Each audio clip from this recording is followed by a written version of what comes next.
ഒരാണായിട്ട് ജീവിക്കുക എന്നുള്ള അത്ര ഈസി ആയിട്ടുള്ള കാര്യമല്ല കേട്ടോ. പലപ്പോഴും എൻ്റെ വൈഫ് എന്നോട് ചോദിക്കാറുണ്ട്, ഇതെന്നെ കിടന്ന് ആലോചിച്ചുകൊണ്ടിരിക്കുന്ന തല കിടന്ന് പുകയുന്നുണ്ടല്ലോ. അതിപ്പോൾ ഇവർ വിചാരിക്കുന്ന പോലെ നമ്മൾ നല്ല ഫുഡിനെ പറ്റിയോ അല്ലെങ്കിൽ വേറെ പെണ്ണിനെ പറ്റിയോ ഒന്നല്ല ചിന്തിക്കുന്നത്. നമ്മുടെ തലക്കെട്ട് 100 കാര്യങ്ങളല്ലേ ഓടുന്നത്. നമുക്ക് ജീവിതത്തിൽ അടുത്ത് എന്ത് സ്റ്റെപ്പ് എടുക്കണം, എന്ത് ചെയ്താൽ നമ്മുടെ ലൈഫ് ബെറ്റർ ആക്കാം, അല്ലെങ്കിൽ നമുക്ക് എന്തെങ്കിലും പറ്റി നമ്മുടെ കുടുംബത്തിന് എന്ത് പറ്റും, ഇതൊക്കെയാണ് നമ്മുടെ മനസ്സിൽ കൂടെ പോകുന്നത്.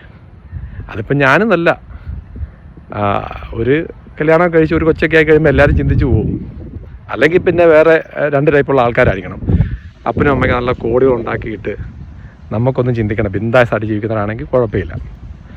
അല്ലെങ്കിൽ പിന്നെ ചിലരുണ്ട് ഭാര്യയും മക്കളൊക്കെ ഉണ്ടെങ്കിലും അതൊന്നും എൻ്റെ പറയത്തല്ല, അവരെങ്ങനെയെങ്കിലും ജീവിച്ചോളും, നമുക്ക് രാവിലെ ഏക്കണം, കുടിക്കണം, പെടുക്കണം, കടക്കണം.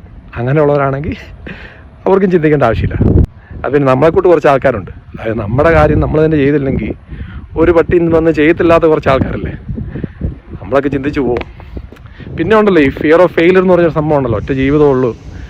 നമ്മൾ തോറ്റു കഴിഞ്ഞാൽ നമ്മുടെ ഭാര്യ മുമ്പിൽ നമ്മൾ നോക്കുന്നു, നമ്മുടെ കുടുംബത്തിന് മുമ്പിൽ നമ്മൾ നോക്കുന്നു, നമ്മുടെ മക്കളുടെ മുമ്പിൽ നമ്മൾ നോക്കുന്നു.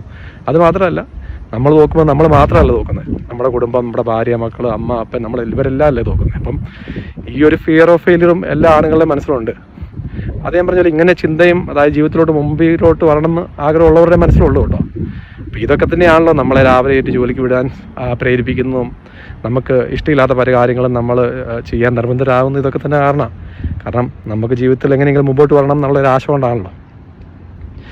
പക്ഷേ ഇങ്ങനത്തെ ഒരു ചിന്തയും ഇങ്ങനത്തെ ഓരോ ചിന്താഗതികളോട്ടുള്ള ഓരോ നമ്മുടെ പ്രയത്നങ്ങളുമാണ് നമ്മളെയൊക്കെ ആണുങ്ങളാക്കി തീർക്കുന്നത് അല്ലേ.